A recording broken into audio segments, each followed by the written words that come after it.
नमस्कार दोस्तों, कैसे हैं आप। स्वागत है आपका मेरे यूट्यूब चैनल पर प्रगति की पर। मैं आपकी होस्ट और दोस्त मेरे यूट्यूब चैनल प्रगति की पर आपका बहुत बहुत स्वागत करती हूं। Welcome to all of you. मैं आपके सामने हाजिर हूं एक नई वैकेंसी लेकर, एक नई भर्ती लेकर। जी हाँ, जिसका बहुत से लोगों को इंतज़ार था।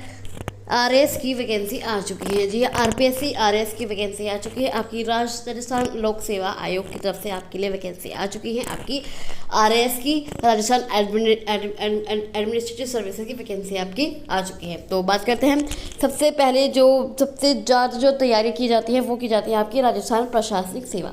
सबसे पहले बात करते हैं कि कितनी वैकेंसी है। इसमें आपकी 733। जी हाँ, थोड़ी उम्मीद से कम है, बट 2000 की एक्सपेक्टेशन थी, लेकिन केवल 733 वैकेंसी आई है। कितनी?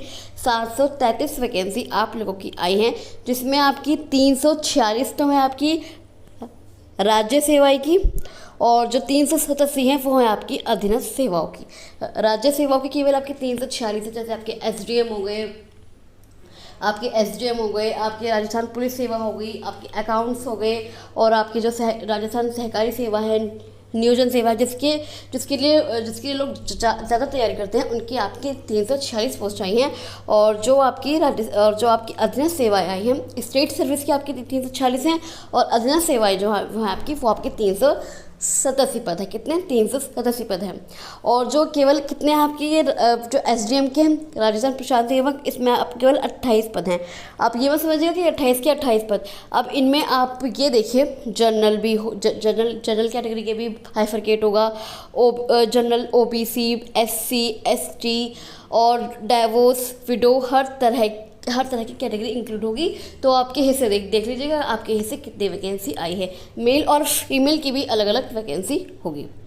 उसके अलावा अधीनस्थ सेवाएं जो हैं, उसके लिए सबसे ज़्यादा जो तैयारी की जाती है वो आपकी की जाती है राजस्थान तहसीलदार सेवा। ये सबसे ज़्यादा लोग तैयारी करते हैं किसकी? राजस्थान तहसीलदार सेवा की। लेकिन आप इसके 166 पद हैं, तो अगर आप इसे एफरकेट करेंगे कैटेगरी वाइज, तो आपके हिस्से थोड़ी बहुत वैकेंसी इसमें आ जाएगी। तो आप लोग इसकी अच्छे से तैयारी कीजिएगा।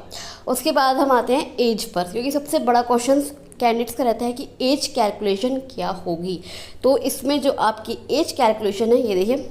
सबसे पहले बात करते हैं हम शैक्षणिक अर्हता कि आपके पास कौन सी डिग्री होनी चाहिए। आपके पास ग्रेजुएशन की, या तो आपके पास डिग्री होनी चाहिए ग्रेजुएशन की, स्नातक आपके पास होनी चाहिए, ग्रेजुएशन की डिग्री होनी चाहिए, या फिर आप ग्रेजुएशन के आखिरी, जैसे आपको मान लो बीकॉम, आप बीकॉम कर रहे हो, लेकिन आपका बीकॉम अभी कंप्लीट नहीं हुआ है, आप उसकी एग्ज़ाम दे रहे हो, तब भी आप ये फॉर्म भर सकते हो। और अगर आप एग्ज़ाम देने वाले हो, तब भी आप ये फॉर्म भर सकते हो। मतलब अगर आपने स्नातक की हुई है, आप आखिरी साल का एग्ज़ाम दे रहे हैं, या आप आखिरी साल का एग्ज़ाम देने वाले हैं, तब भी आप इस फॉर्म को भर सकते हैं। ये देखिए लिखा है, उक्त पदों की अपेक्षित शैक्षणिक अर्हता के अंतिम वर्ष की परीक्षा में सम्मिलित हो चुका है या सम्मिलित हो रहा है व्यक्ति भी आवेदन करने का पात्र होगा। इसके बाद आता है आयु सीमा। मिनिमम आपको इसमें एज दी गई है 21 साल और मिनिमम 40 साल। और कब तक? ये आपकी दी गई है 1 जनवरी 2025। जी हाँ, 1 जनवरी 2025 की आपकी जो मिनिमम एज है वो 21 और जो मैक्सिमम एज है वो 40 होनी चाहिए। इसके अलावा जो आयु पर आरक्षण दिए जाते हैं उसकी बात कर लेते हैं।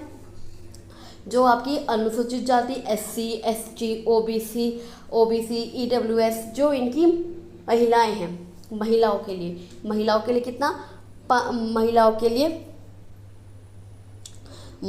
कितना? 10 वर्ष। जी हाँ, एससी, ये देखिए, एससी, एसटी, ओबीसी, इनके लिए आपका 5 साल, इनके लिए कितना? आपका 10 साल का कितना आरक्षण है?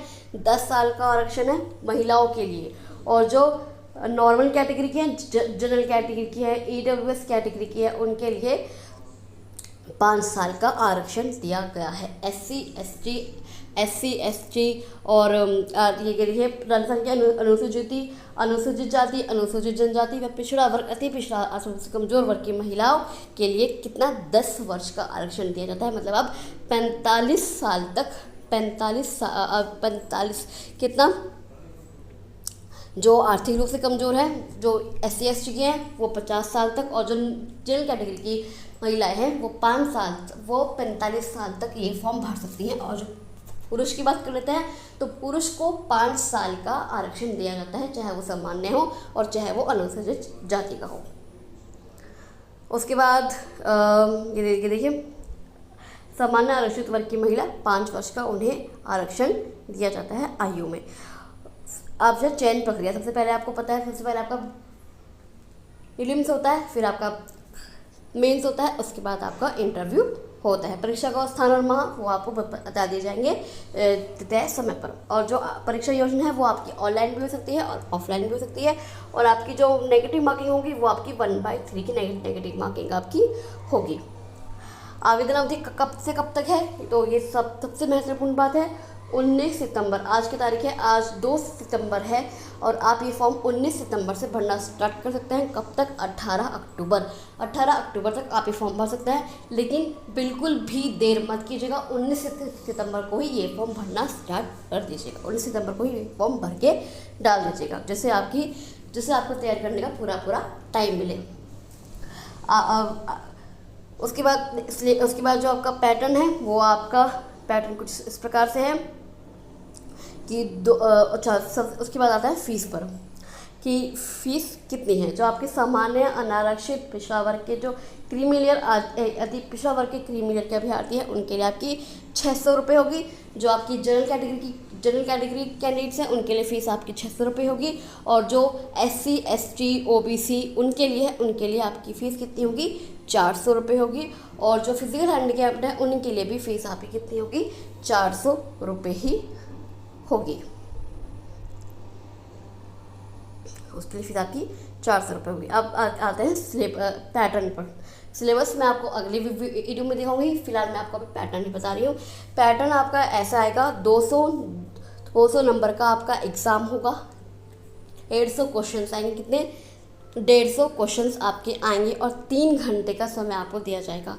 जी हाँ, 150 क्वेश्चंस आपको करने होंगे और 150 क्वेश्चंस करने होंगे। 3 घंटे में आपको ये करने होंगे। 3 घंटे में आपको ये क्वेश्चन सॉल्व करने हैं।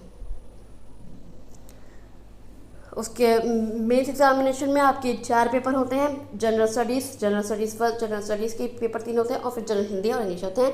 ये आपके 200 नंबर के होते हैं। उसके बाद अभी मेंस के बारे में हम अभी बात नहीं करेंगे, बाद में बात करेंगे। फिलहाल के लिए बस यही था कि आप अपना फॉर्म जल्दी से जल्दी भर दीजिए।